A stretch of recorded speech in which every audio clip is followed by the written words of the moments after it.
device တွေကိုလေ့လာတဲ့အခါမှာ power supply ကအရေးကြီးလားအရေးမကြီးဘူးလားအဲ့တော့ဘယ် device ပဲဖြစ်ဖြစ်ကျွန်တော်တို့က TV amplifier phone laptop aircon fan အကုန်လုံးပေါ့နော်ဘယ် device ပဲဖြစ်ဖြစ်ဒါ power supply ကအကုန်ပါပြီးသားအဲ့တော့ power supply ကိုလေ့လာရမယ်ပေါ့နော်လေ့လာမယ်စက်ပြင်တဲ့သူဝါသနာရှင်တယောက်အနေနဲ့ဆိုရင်ဒါပေမဲ့လုံးဝမသိတဲ့သူဆိုရင်တော့component တွေရောလေ့လာရမယ်ပေါ့ဒါ power supply မလေ့လာခင်မှာပြောတာပေါ့နော် component တွေကိုလေ့လာရမယ်ဥပမာ resistor ဆိုရင် resistor ဘယ်လိုတွဲရသလဲဘယ်လိုသုံးရလဲလေ့လာရမယ် capacitor ဆို capacitor transistor ဆို transistor အဲ့ဒါကို detail ကြလေ့လာရမယ် detail ကြဆိုတာကအကုန်လုံးကြီးသိနေမှာမဟုတ်ဘူးကျွန်တော်ဆိုလည်းမသိဘူးဘယ်လိုမျိုးလဲဆိုတော့ဒီကျွန်တော်ပြောသလိုပေါ့နော်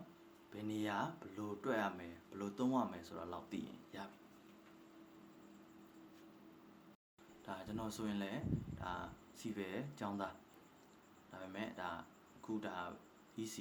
လုံနေတယ်ပေါ့နော်ဒါပြောရမယ်ဆိုရင်တော့အဖေရဲ့မွေးပေါ့ဒါလုံနေတယ်လက်လာနေတယ်ဒါကြောင့်မလို့လဲအခုလိုမျိုးပြောပြပေးတာ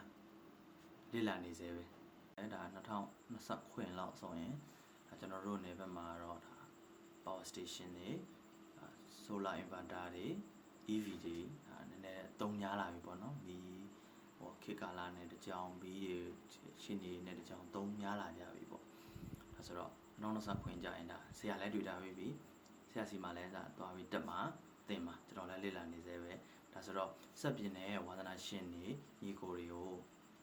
လေ့လာမယ်ဟိဆိုရင် power supply ကိုအဓိကလေ့လာပါအဲ့ဒါပြီးမှကျန်တဲ့ရုပ်ပိုင်းဆိုရုပ်ပိုင်းအတန်ပိုင်းဆိုအတန်ပိုင်းပြန်ထုတ်ပေးတာဒုတိယနေ့ထုတ်ပေးတာ